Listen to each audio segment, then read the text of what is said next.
Hi, almost everyone is watching my channel without a subscription. Please support me and subscribe. I release videos every day for you. Story 1. My stepdaughter wants me to have an abortion and my husband supports her. But it's a wanted child. I'll try to keep this brief and not word vomit an entire novel. My husband and I have been together for 14 years. He's 9 years older than me and has 2 kids from his first marriage, 23 and 20. Despite wanting it, I've never been able to carry a baby to term. One miscarriage several years ago, near the beginning of our marriage and nothing since. No rhyme or reason for it, and my husband and I have come to terms with the fact that we won't add to the family. I was sad, but things have been tough financially the last few years, so I consoled myself that it's for the best. Until, surprise, the week before my 35th birthday, I realized my period is late. I had a positive test and I'm honestly over the moon, if you'll excuse the cliche. My husband is excited, but wants us to wait to tell the family, which I agree with. I know the statistics and I don't want to have to be fielding constant questions if I miscarry. Both of my stepkids are what you might call failure to launch. Neither have went to college and seem happy living at home, or with my MIL, who's much more permissive than I am. My drama with my MIL could fill a whole or slash just non-MIL database, but I won't focus on that other than to say that when I first became engaged to my now husband, I made it clear that I loved the kids and wanted to be a good mom. In retaliation to the first, and only, time my stepson called me Mom, MIL ignited a campaign of terror against me, using the kids as a weapon.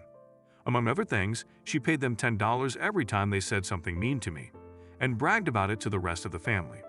So the relationship I have with them has been definitely strained at times, and we missed a lot of years of bonding.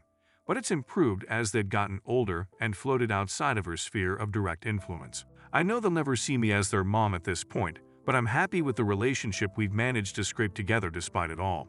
Or at least I was happy with it. So here I am, pregnant, happy, and planning a new piece to our life that I hadn't dared to hope for in 5 or 6 years.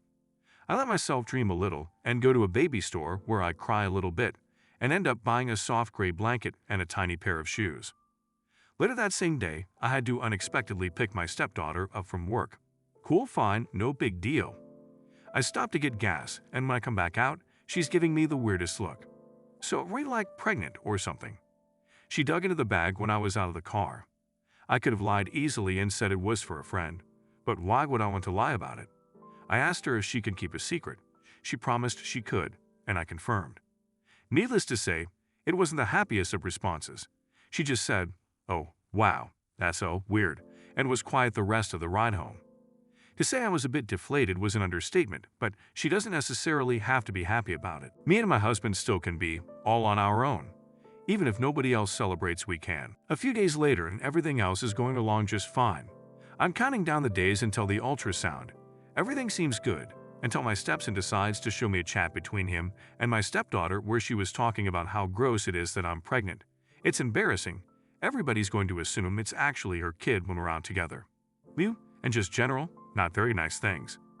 When she's back home later, I come out to talk to her while she's watching TV with my husband. I'm trying to be chill, but my brain is going a million miles a minute. I asked her how she felt about the baby, and she responded with an eye roll. I ask again, and tell her that I really want to know because it impacts her life too. She's starting to get irritated with me. She says she's tired and had a long day and could I just drop it. Maybe this is where I misstepped, but no, I can't drop it now. I keep asking her to talk, she keeps refusing, until she finally decides to drop a bomb. You should just get an abortion, because this whole thing is fucking weird. Honestly, I'm kind of shocked at this point. I knew that she wasn't delighted, but damn, that's a whole nother level. It was like getting smacked in the face with a sock full of nickels. I start crying, thanked her for being honest like an idiot, and then leave the room. A little while later, my husband comes into the room where I'm sobbing my guts out. I assume he's going to try to comfort me or at least give me more context to soften the blow, which he does a lot when one of the kids says something awful to me. He sits down, puts his arm around me, and opens with, "Maybe we should consider it." Come again? The fuck did you just say? He must see murder in my eyes because he rushes on with how happy he is, but we're not really in the best place financially. But he just started a new job. But it's hard enough with the 2 kids already, but the kids aren't on board. But. I told him over my dead body was a baby that I've wanted for 14 fucking years is getting aborted over that. It's a miracle baby, not a contestant to be voted off the island. I said some other things that I'm not proud of, stuffed some clothes in a bag, and came to my parents' house. I've been here for 3 days now, and nobody has reached out to me. Not a fucking peep. I just don't even know where to go from here. I feel like I'm surrounded by insane people that are all just looking out for their own interests. At least my parents are excited, I guess. I can't say that I am anymore. Update. Sorry for the lack of update. I really didn't think that many people would find my situation that interesting, considering the bullshit so many folks on this sub deal with. And the last few months have been kind of cruddy. Was that really just late October? As my story was last left, I'm 35 and find myself pregnant with a very wanted surprise baby after many years of infertility. I have a rough relationship with my MIL and 2 adult stepchildren. My stepdaughter finds out I'm pregnant, flips her shit, and tells me I need to abort it. My husband apparently agrees after hearing her opinion. I left to stay at my parents' house and hadn't heard from my husband in 3 days. To be honest, I didn't want to see my husband at all. I had no desire after his confession. My radical act of self-care was ensconcing myself in my childhood bedroom, eating lots of potato chips and watching too much Animal Planet. My parents, at least, were absolutely delighted over the pregnancy. I'm an only child and my mom had always wanted more, but had infertility problems too. They went with me to my first ultrasound. They cried with me. They bought me a cake. My dad carved a little pumpkin with an amorphous blob on it that looked suspiciously like that weird, amazing amorphous blob on the sonogram screen. It was sweet. The day after the scheduled ultrasound and about 2 weeks of radio silence, I received a text from my husband saying that we need to talk, and I advised him that he could come talk to me in person. We chose to meet at a neutral public location as my parents didn't really want his face darkening their doorstep, and I agreed because I didn't want him tracking figurative shit all over my safe place. So we talked, or rather, I talked. I informed him of how hurt I was, mostly by his agreement with ST. He said he understood. I informed him that I would not be aborting for the comfort of an overgrown toddler. He nodded his head sagely. I informed him how the ultrasound went. He looked interested. I informed him that he and his children would be moving out of my house within 30 days. He was somewhat less in agreement of this point. Dear reader, I honestly had no fucks to give at this point. He had let me stew for days and days by myself. I'm not sure if his tactic was to let me suck myself into an anxiety vortex, as I'm wont to do, and come crying back as I have before. Just no more. I can only assume those days I spent buried beneath blankets served as a chrysalis, because I was not the same person when I went out as when I went in. I wanted them out of my house, the house that I bought before our marriage, the house that was in only my name. Those bricks were designed to hold happiness, not petty comments and miserable people disguising their own black hearts with my tendency to see the best in them. It was mine, and as selfish as I'm sure someone will tell me it was mine alone to fill as I chose, and I no longer chose them. I wish I could say that my story ends with me happily getting fat and filling up a nursery with baby things, but it's not that kind of story. Around the time my husband and his kids moved their last box out, an ultrasound confirmed that my baby didn't survive. To say I was devastated would be an understatement, but at least I had my own space to grieve. Not only for my baby, but for the family and marriage that had been my life for almost 15 years. I'm going to be okay. I'm okay. I'm also sad and discouraged and more than a little hollow. But I'm no longer held down by 300+ pounds of dead weight in my home. Thanks to everyone that reached out to me. Thanks for the advice. Thanks for making me laugh by accusing me of being a misandrist harpy and assuming I was going to run to the closest Planned Parenthood drive-thru. Thanks for being kind. Thanks for being angry. Thanks for understanding. Update. Because I've gotten a few messages recently asking for an update, I thought I'd sent one out into the universe to hopefully close the book on my story, at least as far as Reddit is concerned. It's been about 2.5 years since I last posted, and as it goes, a lot has happened between point A and point B. After I unceremoniously kicked my husband, his 2 children to the curb, they moved back in with my then MIL. She was a controlling cold person who enjoyed nothing more than puppeteering her children and grandchildren, with an open hand full of money, all the while hiding a closed fist full of anger and resentment behind her back. Despite knowing this very well, all 3 moved back in with MIL.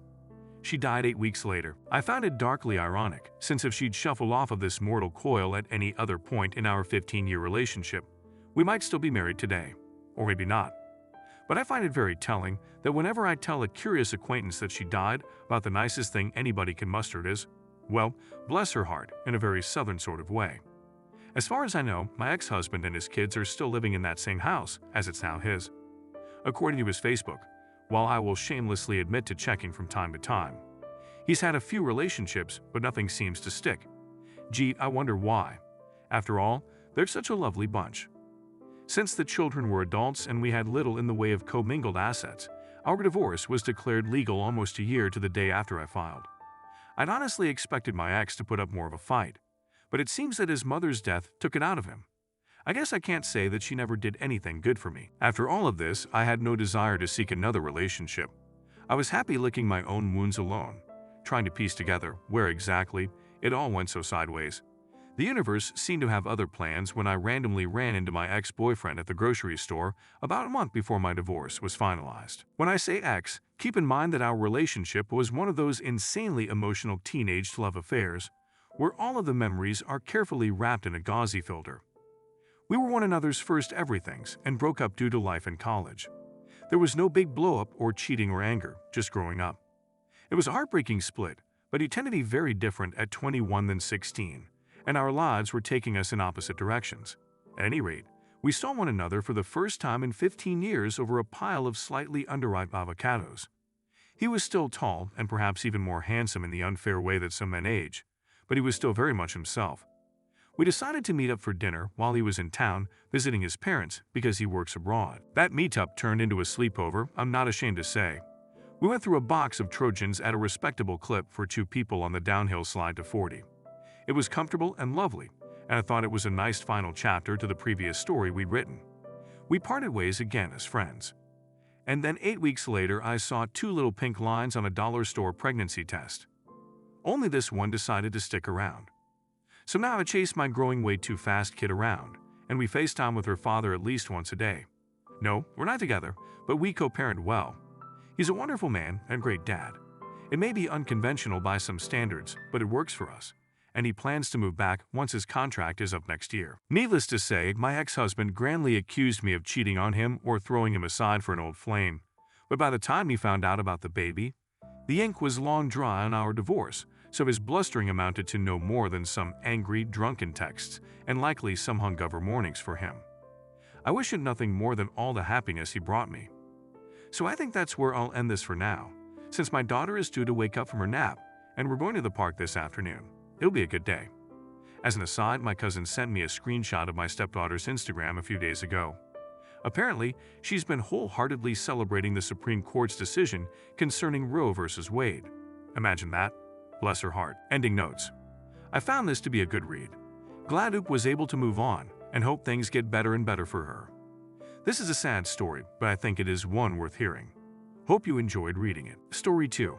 I, 23, have been on vacation with my mom, 45, and she spent the night with an Italian man, although she's married to my dad, 45. My dad gave my mom and I a 2-week vacation in Italy. He could not come being busy with work. He's an electrical contractor. We visited Rome and Venice. We were in Florence for 4 days. This is where the Italian gentleman comes in. When looking at a map, he asks if we need help and shows us the way to go. He's going that way anyway. He's a tubby man with a fedora, old leather safari jacket, and old school cravat. He looks ridiculous, but seems pleased with himself. I have a photo and could crop out his face at that within the rules. He shows us around and offers us lunch. He's charming in an odd way. He offers to take us in his car to look at his village the next day. Mom loves this idea. He sells it as the real Italy. Next day we go and he pays her a lot of attention, steering her by holding her back and opening doors, and he's clearly touching her when he can. He flicks lint for her dress collar and things like that. We have a good time though and see a bit of Tuscany. The day ends and he buys Mom flowers. This is the line he pulls. Some like flowers with the dew still on them. I like flowers in full bloom. I almost laugh, but Mom laps it up.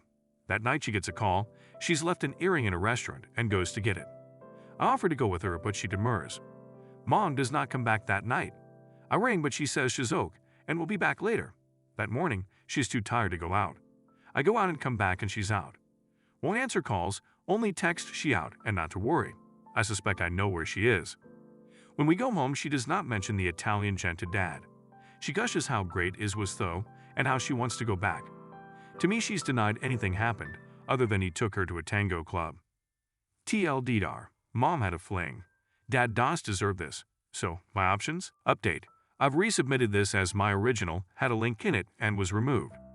Spoke to mom about my concerns and she was upset and angry. Her POV. A. I should not step between her and her husband. B. The night she spent with Italian gent was wonderful, the best she's had in over a decade. They did not do the deed, but he took her dancing till 3 a.m. That has wine and chicken wings between tangos. The gent knew she was married and didn't push it. I was gone when she got up at 11 a.m. She went out to thank him for the attention he paid her and say goodbye. He was gracious and charming. C. That night showed her all that was missing from her marriage and things are changing. She's not going on holiday with me again. If dad can't get time off, then it's not happening. He should have been with her.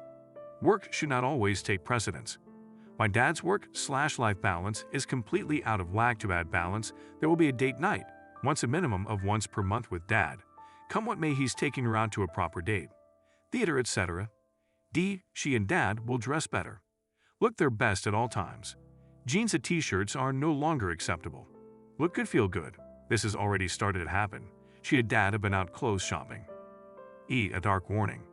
If I speak out, I'll open a world of hurt, but that's up to me. I should add that until this moment, I never believed my mom capable of infidelity. She's always been a moral compass for me. I'm a little confused. Do not forget to subscribe and leave comments. Videos are released every day.